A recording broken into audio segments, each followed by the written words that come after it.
So thank you for coming, Mustafa Pulat. Now we can start with the brief interview, if it's okay. Sure. So who's gonna Pleasure. do the? Okay, thank you. Okay, so the first question that I'd like to ask you is regarding Turkey's military. Turkey has strengthened its military and economy and achieved a degree of political coherence it has not known in decades. For the first time since the end of World War I, Ankara is beginning to revisit its historical role as a regional powerhouse. How would such a reassertion affect relations between Israel and Turkey? Yeah. Oh, okay. I agree with you that the economic, financial situation in Turkey has become better. Unfortunately, we've had our crisis in the late 90s and early 2000, and that forced Turkey to pull itself together in terms of its finances, its financial system. We had quite a few banks with huge corrupted loans and credits. So we had to clean up this mess in early 2000. I think that strengthened the Turkish economy and its performance in the following years. We've been enjoying, at this particular point in history, the third single-party rule, which Turkey has not enjoyed for a very long time. Because when you look at the 90s, late 80s, early 2000s, we've had always coalition governments.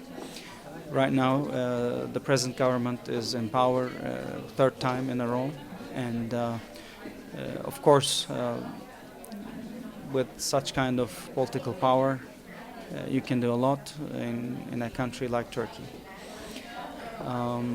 Turkey has always been important in its region, but we have been mostly inward-looking in all these decades, and we have been, a friend and ally of the West during the Cold War, but the Cold War circumstances were different, and we were not prepared that the wall came down, and we felt a limbo.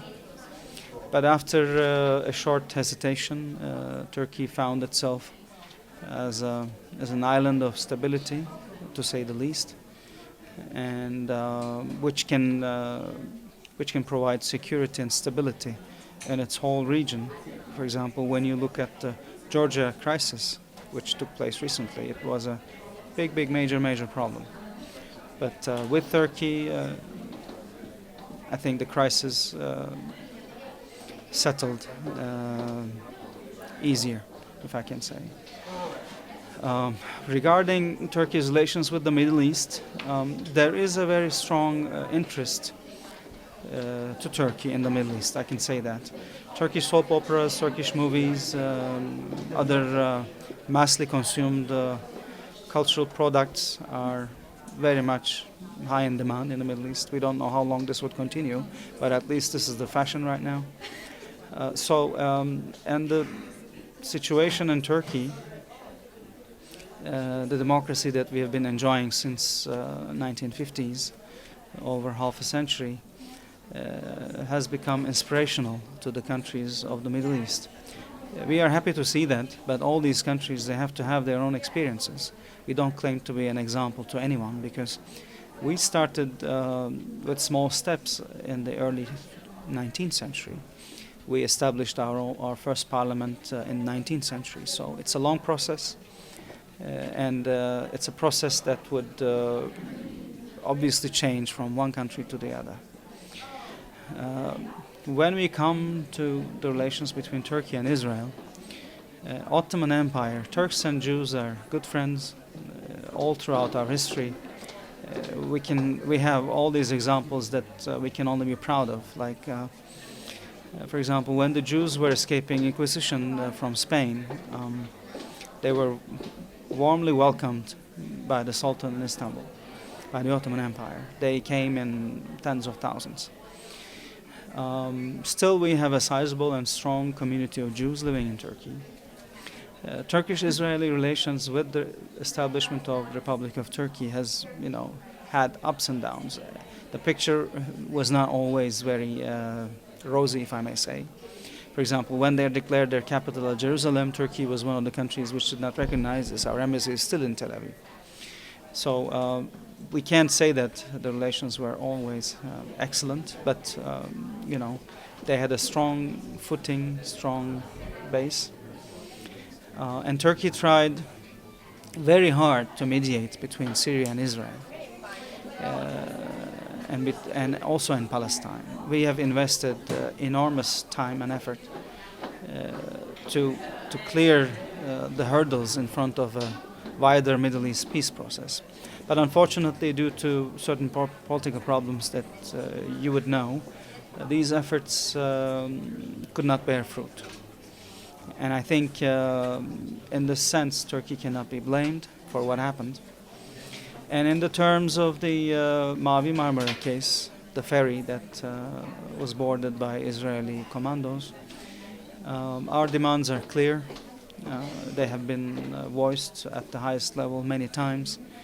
The relationship between Turkey and Israel, this knot could be untangled only when certain conditions were met, as declared by our high-level personalities. Thank you very much. Another question is, WTO has been criticized as representing more the interests of rich countries and multinational corporations, which harms developing and small countries who have less negotiating power. Why is this, and what does this say about double standards within the international organizations? I work for the WTO, so I feel biased to this question, but I work for the Secretariat. It's a highly dedicated, highly professional, a little bit conservative, but a good Secretariat. Unfortunately, these criticisms are there. Partly they are true, but partly not. Because if the small nations had been powerless, or if they had been without any means or instruments to stop the negotiations, then the Doha round would have been completed. The picture in the WTO right now is very different. You have China as member.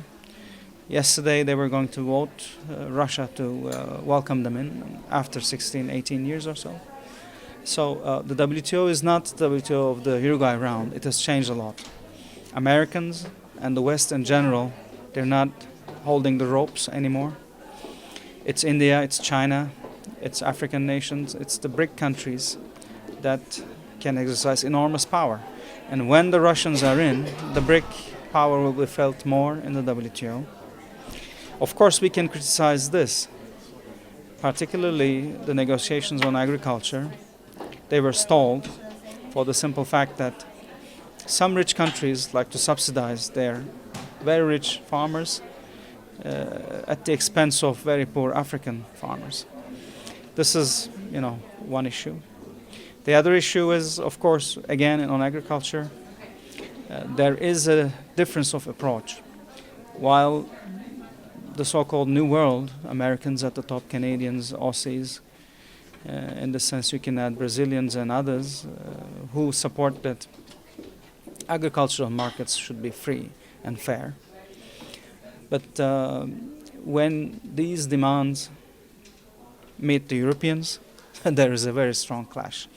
Because the Europeans, as having a very large market of 450 million consumers with high-level incomes, they would like to protect their own traditional ways of producing, living, etc.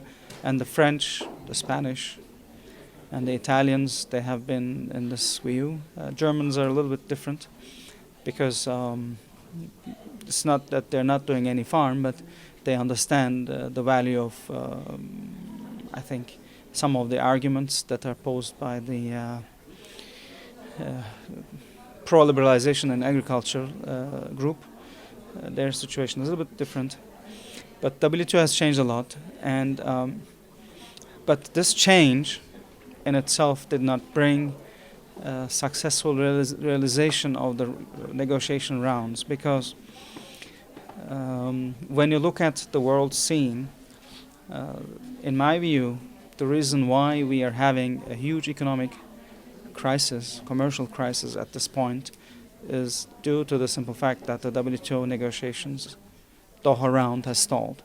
If it had succeeded, I think we would have had more ways, avenues for economic growth, and that would have been felt in all over the world, because the world has to start trading more. But then, it brings you to the other question, that is WTO the playing field of multinational corporations?